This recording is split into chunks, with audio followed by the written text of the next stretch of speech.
কিরে ভাই তুফান, কি করছিস?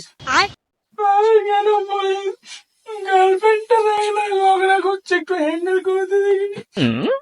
ঠিক আছে, টেনশন করিনিস, তোরটাও হ্যান্ডেল করে দেবো আমি। হ্যান্ডেল পুরস্কারে পুরস্কৃত পাই, সবাই বলে। কত সবার হ্যান্ডেল করেছি। তুমি 1 মিনিট দাঁড়াবে, এক্ষুনি করে এনে দিচ্ছি। হ্যালো, জানো তুফান যেন অনেক মেয়ের সঙ্গে চক্কর চালিয়েছে। ও ছেলেটা একদম বেচলন। ও দাদুর বিড়ি খেতে সংকোচ করে নেই। আর তুমি ওকে লাইন করছো? তুমি আমার নাম্বারটা নাও আর তুমি ওকে ব্লক করে দাও। আমি তোমাকে নাম্বারটা পাঠিয়ে দিচ্ছি, তোমাকে আমি রাত্রে ফোন করছি, ঠিক আছে? ওকে তুমি ব্লক করে দাও। এনে হ্যান্ডেল হয়ে গেছে। এবার তোর সব কথাই শুনবে, আর করবি না। হ্যান্ডেল হয়ে গেছে। করবে না তো? না। ঠিক আছে। যে নম্বরে আপনি কল করেছেন সেটি বর্তমান গান মারালো, হ্যান্ডেল করেছে আমার পাল্টা।